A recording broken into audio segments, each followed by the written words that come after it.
Okay, welcome. We are now streaming on Facebook Live. Welcome everyone to the 13th Annual Bay Area Art Show reception. It's too bad we can't all be here in person because this is probably the best of all of our Bay Area receptions or best of all Bay Area shows. It's amazing.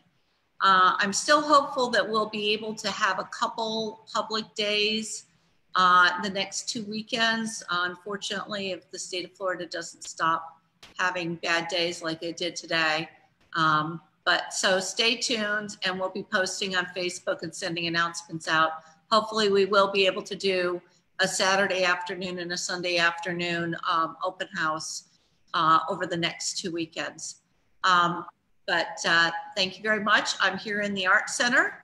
Along with Lynn Whitelaw, who is at the other end of the building. And we appreciate everyone being here. What I'm gonna do is share my desktop.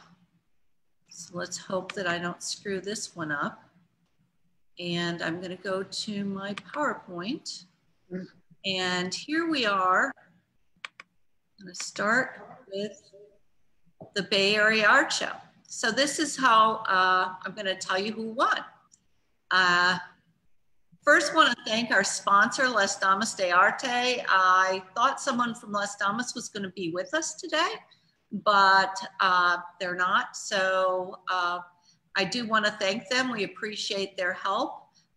This exhibit would not happen. It is one of our big fundraisers, and particularly in the time of the pandemic when everybody is having trouble funding with the arts, it's very important to fund the arts and to have sponsorship. So I'm going to turn it over to Lynn and unmute him. And I'm going to mute myself. So. And Lynn, you want to say some remarks about the show itself? Okay, can you hear me? Can people hear me? Okay. Well, it's a great honor to be here and to be doing this juring for the Tampa Regional Artists Bay Area 13 exhibition. You've probably seen my juror statement, which was done when I selected the exhibit from the online show. Of course, these are strange days with how we have to do these exhibits. Before we begin, I want to thank Kathy Durden for all of her diligent hard work in organizing the Bay Area 13 exhibition. She has provided me with lists and with images and carefully made sure I didn't know any of the artists' names associated with the work. So I appreciate all the hard work that she has done. I also want to thank each of you as artists, contributing artists to the show. Your creativity is awesome, and I appreciate that you are sharing it with us all. For my part of the task, I had to reduce the show from 112 entries to 80 finalists. It was not an easy task considering the quality of all of the work. To accomplish the juring, over the years as a judge, I have developed a matrix that I use of evaluating the factual and then through subjective observation of the work, analysis of the visual elements like color and line and texture, etc., and principles of design, of composition and directional emphasis, as well as an evaluation of implied meaning, symbolism, and allegory. Sometimes even a title can be very intriguing for a work of art. And then also looking at technique and originality. Ultimately, it is how the work draws me in, makes me linger, question, look at the technical qualities, and to respond to what I see. With that said, it is seeing the art in person that makes all the difference and is a revelation versus trying to do a judging online. Elements like texture and technique and impact of size can change the visual impact when you're looking at the work in the context of the gallery. I want to make a few comments for some of you who are submitting works online that were problematic. Always make sure it's the best quality photograph, that it is in focus, it's without extraneous details like holding up a piece of artwork, for example, and showing the hands. Please be aware of dimensions. In art, it should always be height by width for 2D, which I know is different from in graphic design. But it's difficult online when you're dealing with inaccurate dimensions and inconsistencies with an object. One last observation is that when you're viewing work online, sometimes I feel that signatures on a work of art can actually be distractions and impact the impact that you would have of the work when you're judging it online. Lastly, I want to say that there were several works that were submitted but were not delivered or hung here at the Art Center. I did review those works several times for consideration and judging, and two in particular I found were particularly strong, but I apologize. I ultimately decided to make final selections from works that I could actually see so that I could be fair. I guess if we want, I can go into the awards. Is that what we should do next?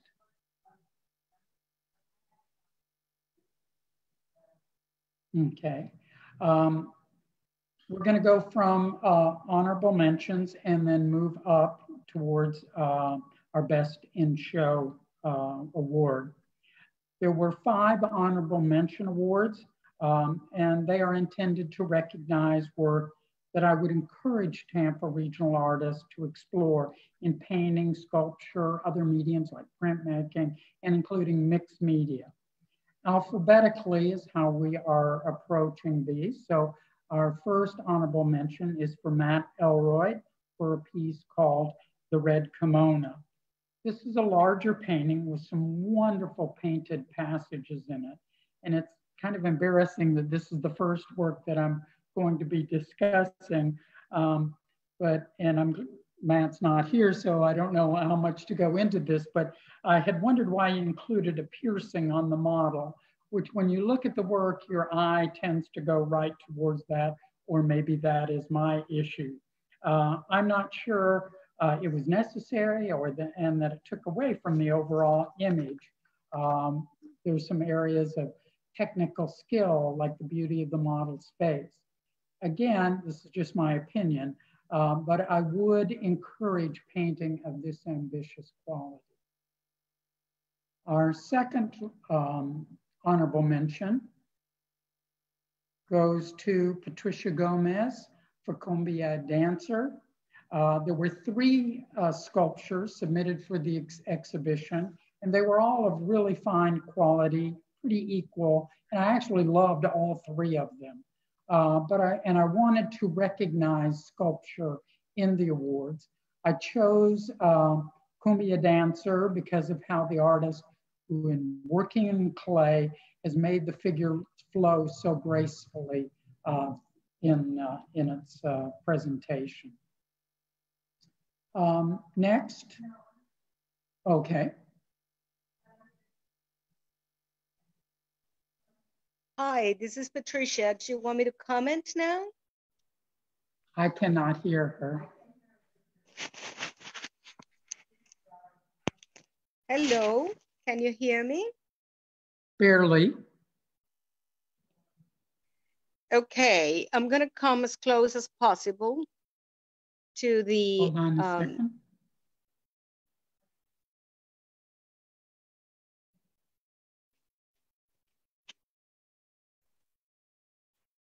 You need to go back to the earlier piece.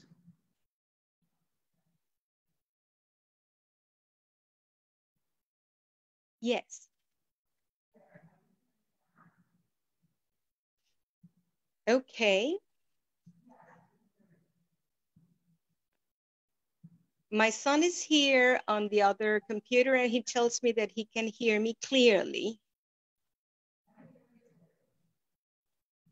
We can hear you too. Okay. Okay. So I am first and foremost, thank you so much. This means a lot to me.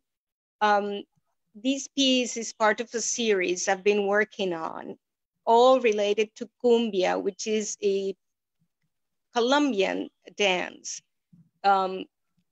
It's a rhythm and it's an art form, and it's beautiful and graceful. And also, I wanted to share that I am a cancer survivor. 2 years ago, I was at the hospital. I had a bone marrow transplant. And when I was in the worst, feeling like the weakest, I would always dream about being able to get up and just start dancing. And this is music that really moves me. And so it's been quite an accomplishment for me to be able to just get it into the clay, just get the movement, get the grace. So that is basically the story behind. I have several paintings I've done around the topic of cumbia, and 3 cumbia dancers, one with a red skirt, another one with a yellow skirt, and this one with a green skirt, because those are the 3 colors of the flag of Barranquilla, the city where I'm from. So that is wonderful. Basically what inspired me. Excellent. Okay. So can you hear me now? I can hear you. Okay, good. Well, we'll move to our next honorable mention, and it is for Patricia Gomez. For Beth Smidley, Not So Dark Souls.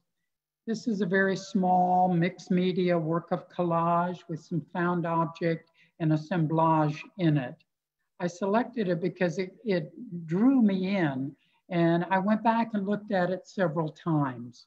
Art does not always have to be large to be engaging and intriguing. And again, I would like to encourage artists to explore different kinds of media in the work that they do. And Beth, I see that you are online. I have one question was about the metal piece. Did you fabricate that? The spiral? Yes. Yes. Wonderful. Yeah. That's and not just the spiral, but in the lower corner of the little copper square. Yes.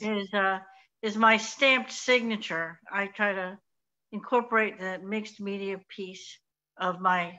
I designed a logo for myself, and I stamp it in copper, and I stick it on there. Wonderful. Well, it's a very engaging piece. Thank you. You're welcome. Great. All right. We'll move to our next one. This is by Nancy Wells. It's Polyphemus moth. It's an acrylic painting, and it appears to be done with almost a scientific attention to detail of the moth specimen. It is beautifully rendered, and my only criticism, and again, this is just my opinion, I find that the background, surface background might be a little disruptive to it. But I'm certain that this was an aesthetic consideration, so I'd like to hear why that was done. But I want to praise you, and I praise artists who make us stop as viewers and to look at something that we might not otherwise look at and to focus on. So I thank you for that. And is Nancy with us? I am here. Thank you. Oh, okay. Thank you so much, Lynn. It's an honor to be mentioned in this. To answer your question about the background, it was a stucco wall, as you might be able to tell, but as I zoomed in on the photograph that I took, I realized that the background was very sculptural in itself. And I thought that emphasizing that would help to bring it more to life. One of the reasons that I chose to paint this is because this moth was sitting outside of our old apartment building for 3 days. And it was just so fascinating to me because it was so big that it was the size of my hand. And I had just never seen anything like it. And what really drew me to it is that its body was so fuzzy. It was almost like a little pet that you wanted to take home. And, and so I took a picture of it because I wanted to remember it, but I felt like the photograph didn't really capture what I was seeing in person. And so I intentionally painted it because I wanted to purposely exaggerate some of the details from the photograph based on my memory of that experience with the moth, to really kind of bring it to life more and exaggerate the fuzziness in the way that I saw it in person. Wonderful. I applaud you on a work like this because, as I said, it makes us become aware. I've been running around looking at butterflies and moths after seeing this piece, so thank you. Thank you. Good. All right, our last one in the honorable mention category. And I know that Kathy has to go and shift to another format to bring it up. Oh, good. That was neat. Okay. It's by Terry White, and it's called The Fish Hunter. I think it's a very engaging work with these sort of juxtaposed images. The face is beautifully done. The whole work is a pastel, and the overall work conveys sort of a narrative. So I think that's also engaging in a work of art, is to sort of, when you look at it, to sort of, what is the story that's being told here? But I think it's not clear, and we are individually to draw our own conclusions from that work. Okay. All right, we next move on to Award of Merit. There were 3 Award of Merits. I selected they're all 3 paintings. And I selected them as much for their originality of their aesthetic approach, as well as their technical skill. The first goes to Leslie Jeffries for Blue Water Traveler. This is one of only a few abstractions that were in the show. And I felt, even though much of the exhibited work is realistic or figurative, that I needed to validate the quality of the abstractions in the exhibit, because there's some very, very fine ones. This is a very intriguing piece. It is larger, it's bold, textural, command your attention.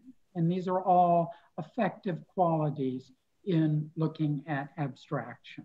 So Leslie, congratulations. Are you there? Thank you. She was there earlier. I'm here. So. Can you hear me?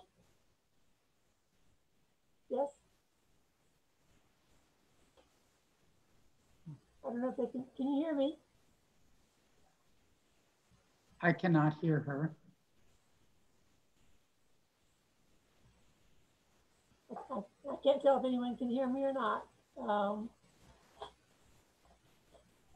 But it is a painting of a ship that I meant to work as an abstract, and I think that it does. But I did have the concept in the back of my mind while I was painting it of a large ship, a tanker type trawler that goes out on the ocean. That's it. I could not really hear that, but.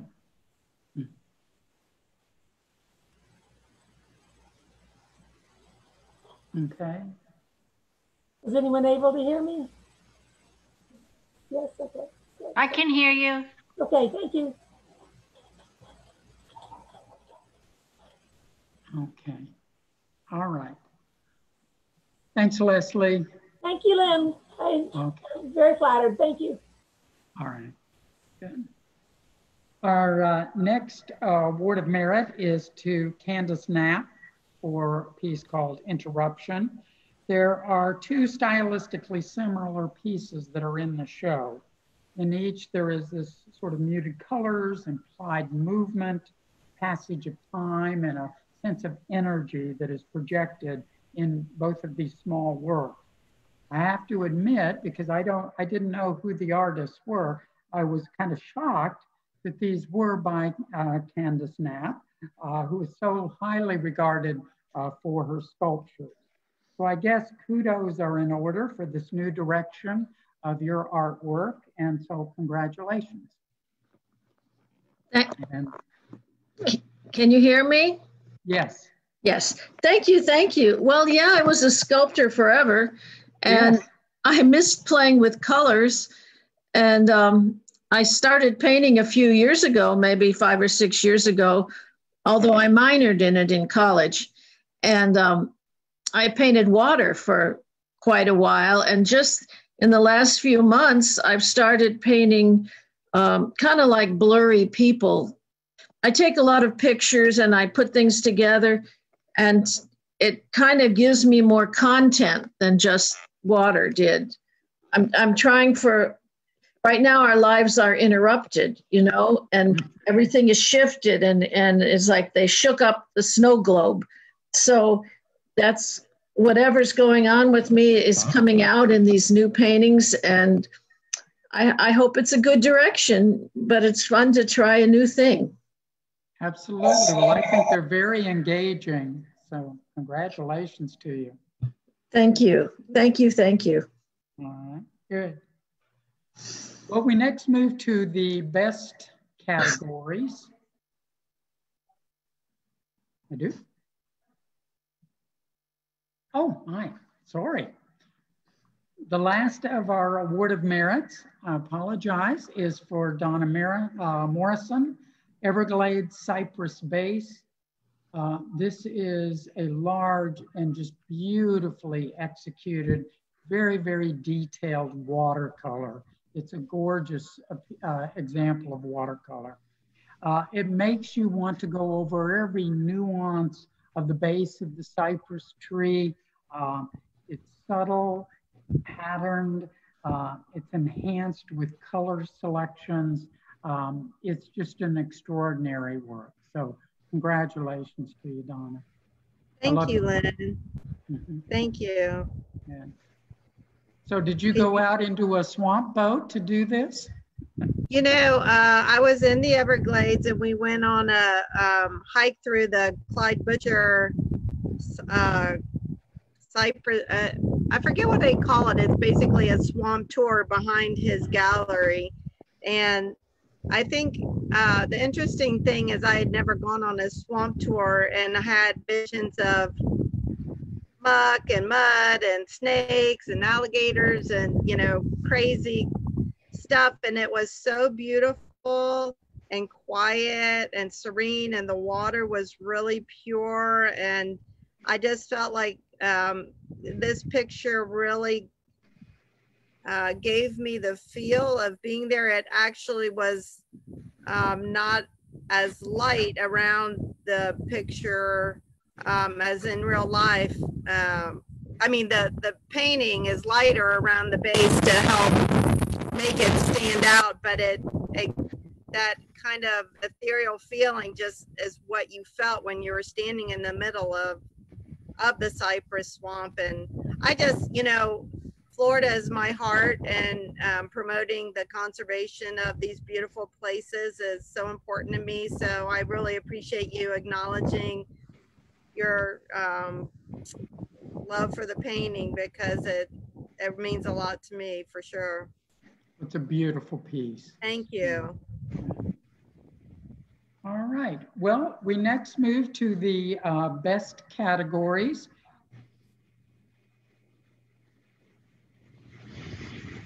Put off the list.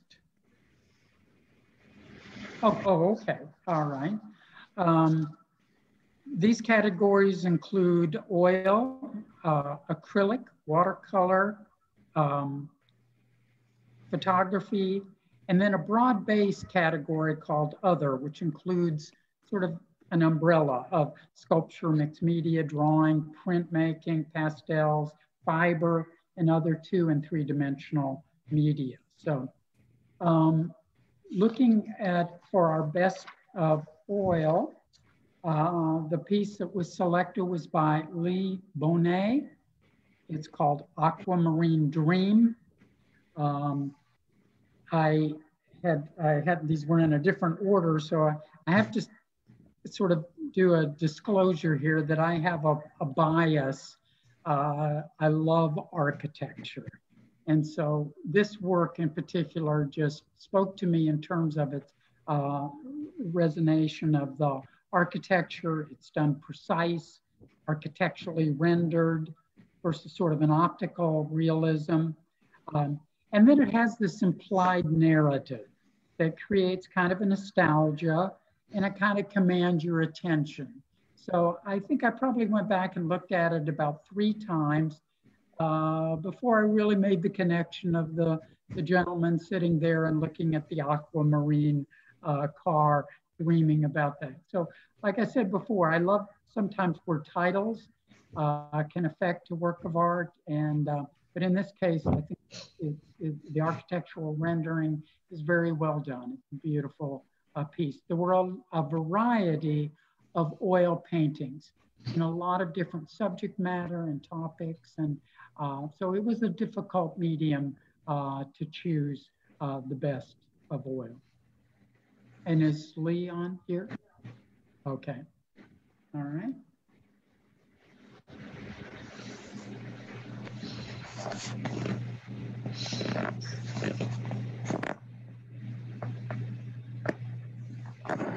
Yeah. In the area of photography, there were not many entries in photography, I think about 5. And there was even a discussion we had about placing photography in another category because of the few numbers submitted. And all of the photographs were really fine quality photography in their own right. So because of that, and I felt there was one that really kind of stood out, we did keep the category of best photography. That goes to Patricia Gleason. It's not called Aquamarine Dream, it's called Swamp Meat. It is a large photographed image that has been projected onto a rag paper that has a deckled edge. So it adds another quality to the photograph. And then it is mounted for framing. It is atmospheric. It is effectively draws you into the composition. While I'm not a great fan of the framing around it, to me it's too intrusive for the image, but in this case it is effective, and so I accept the framing around it. But I think framing is also very important in a final statement of a work of art. This piece to me with its deckled edge and on the rag paper could stand alone on itself without a frame that is also such a part of the composition. Okay, so I don't know, is Patricia here? Yes, I'm here. Are you gonna throw me a tomato? No, thank you so much. I appreciate the award. I actually made the frame myself. I do that Wonderful. with all of my works. So I'm a woodworker as well as a photographer. And that photo in particular, I love. It was in a swamp, and all of my titles are kind of puns because that's just who I am. But it was just a very beautiful place. It's actually in the Low Country in South Carolina. And it was just that green. It was in the springtime, and it was just beautiful. And I love sharing my photographs with everybody. And just thank you again so much. I appreciate it. Wonderful. I did like it on the paper, and I love the deckled edge being sort of floated onto the background. Thank you. I appreciate it. Mm-hmm. All right. And next. Okay, in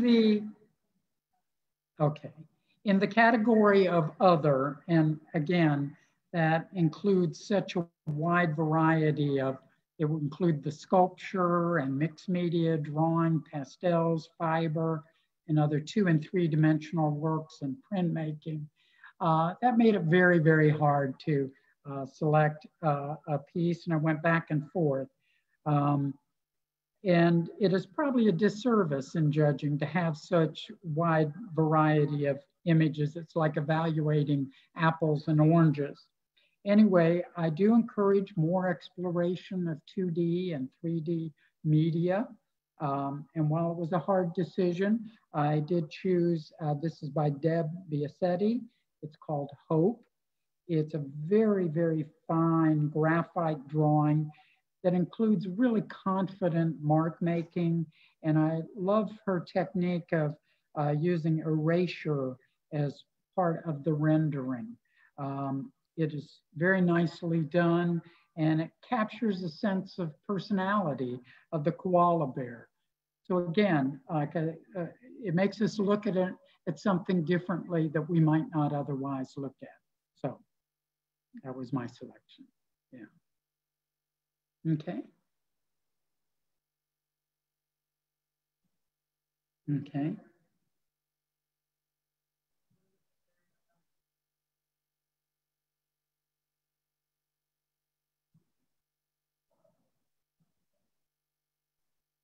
Okay. Good. For best acrylic, there were a variety of very fine acrylic paintings in the show of nice quality and subject matter and techniques. So it also made it difficult to select. But the piece that I selected was by Patricia Kluwe Derderian. I hope I have said the name properly. The work is called Tampa. I really appreciated the scale in the work, again, which I would not have noted as much if on an online exhibit. I love the coloration, this very stylized technique that incorporates some negative space, has a very flowing quality and a sense of energy.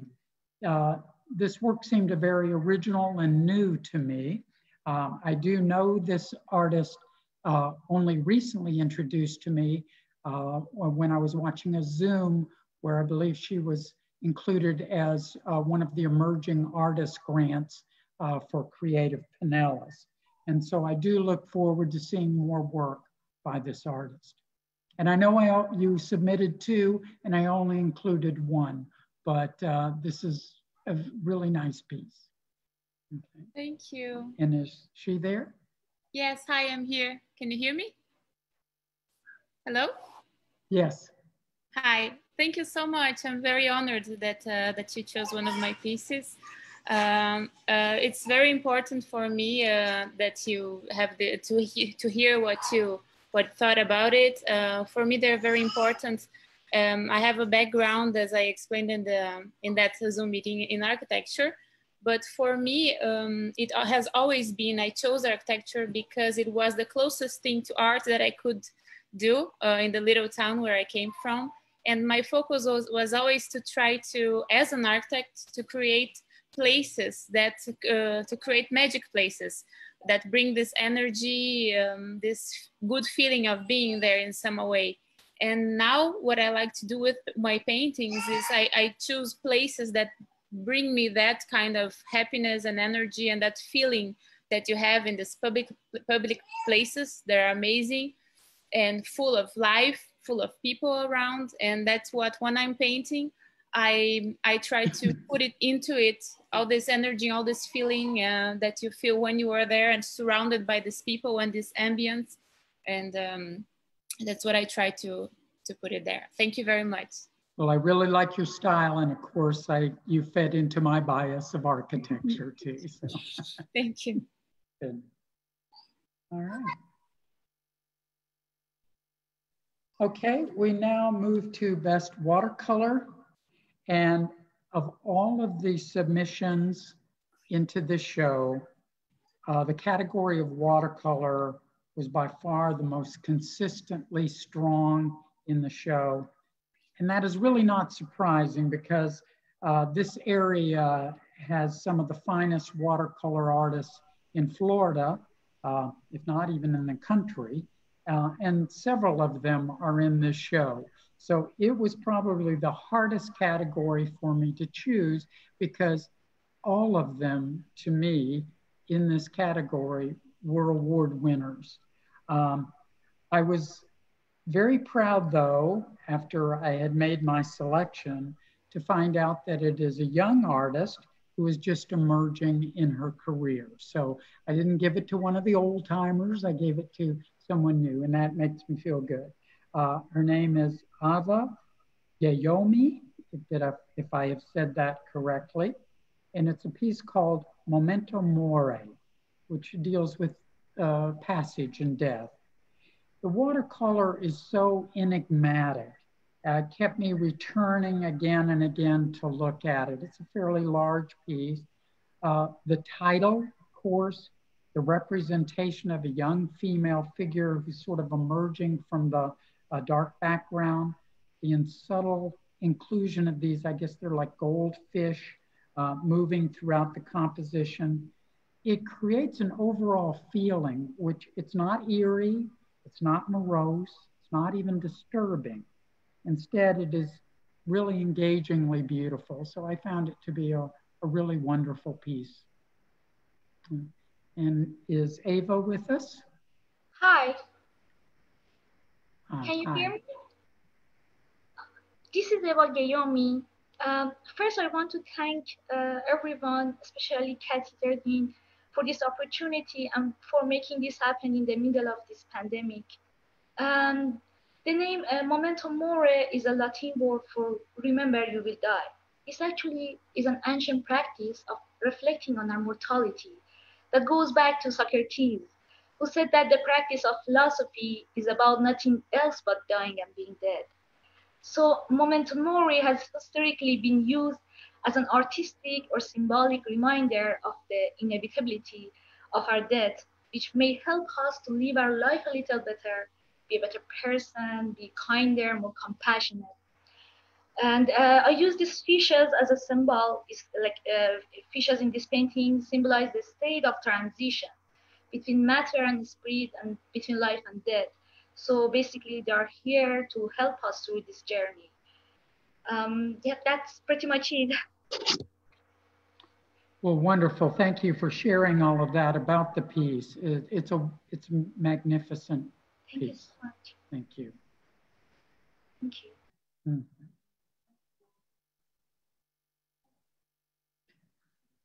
All right. And lastly, drum roll, please, for Best in Show. Okay, when you come to the Old Hyde Park Art Center to see the exhibit, you will be drawn to this incredible photograph, or watercolor. It is one of the finest marine time paintings that I've ever seen. It is large, it is intricately detailed, and it is prominently displayed over the fireplace in the gallery. It is truly an award-winning piece, but I did not give it Best in Show. When judging an art show, it is easy to always go for the largest, the most dramatic piece in the room. But I also want to look closely and try to discover some unique expression that represents something that is really extraordinary. My conundrum was that I found such a piece and I kept going back to it. And then, as if the gods were aligned with me, it turned out that both the maritime piece and this piece are by the same artist. And that made me extremely happy. The Best in Show goes to Edgar Carabio for a piece called Indigenous. I do not know Edgar and I do not know his work, but Edgar, you're a remarkable artist. These were in two different media, but they are both tour de force expressions. Your Indigenous, though, is truly an extraordinary accomplishment. I cannot imagine the time or the technical skill that it would take to create this image in the medium of pastel. The details of the cloth, the hands, her hand that you see there, the face, those teeth, but in particular, this incredible attention to the beadwork across the figure's chest is extraordinary. And if Edgar is online, I would love to hear more about the backstory of this work and inspiration. It's really a beautiful, beautiful piece conceived in pastel. Is Edgar, if you there? Okay.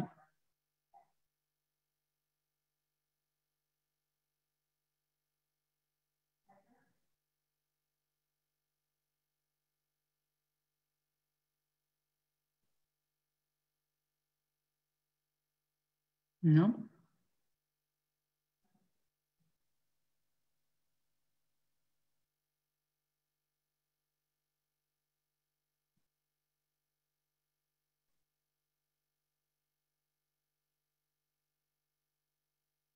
I see him, but I can't hear him. Me too.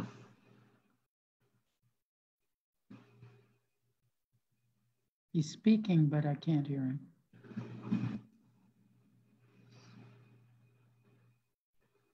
Can you? Mm-hmm.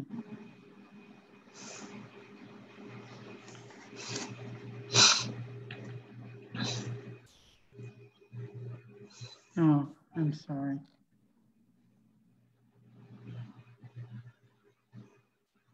No.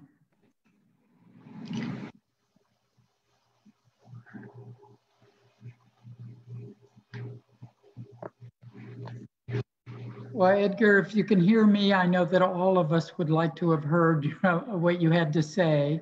For whatever reason, we can't, but just for both your pieces, they are extraordinary. Thank you.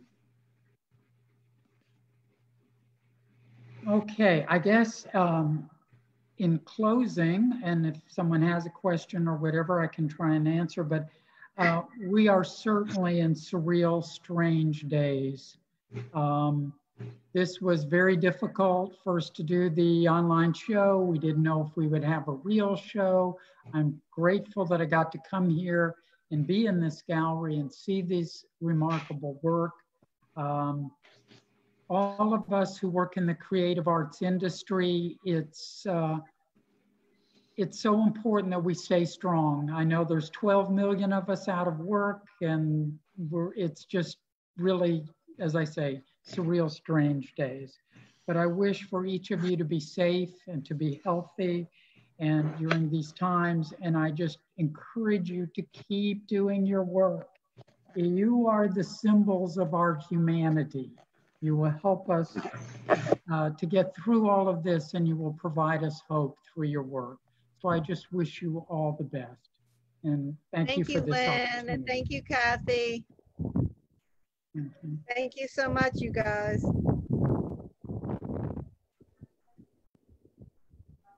Mm. Oh, I guess I have to do a drawing. So you're.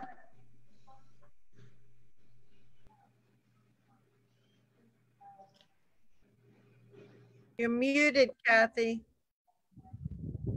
Okay, the winner is Greg Matthews.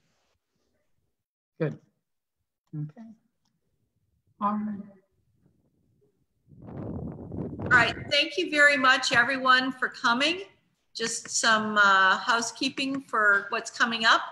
We have our next show is New Normal Masquerade. So anything that's been done since shutdown, and receiving will be during the month of August, and it will be online. So you're not constrained. You don't have to get anything framed. You can do whatever size you want, and it doesn't matter because it's online. And then our final receiving show of the season of the year will be in the beginning of October, and it's going to be abstract. Then we'll have our sculpture show. The abstract show hopefully Florida will get its COVID patients down and we'll be able to do a physical show. But stay tuned. That's all we can do is stay tuned. We're still planning to have demos that'll be online until we can be face-to-face. And we have a workshop that is a face-to-face on the 21st. I still have a couple spaces, and it's how to edit your videos using your mobile devices, phones and tablets. This is a deep discount from her typical fee, and it's sponsored in part by Florida Watercolor Society and Tampa Regional Artists. So if you're interested, please contact me. I have 3 spaces left for the 21st. And I think that's it. Stay tuned. As I said, I'm hopeful that we can do 2-hour open house the next 2 weekends, and stay tuned for that.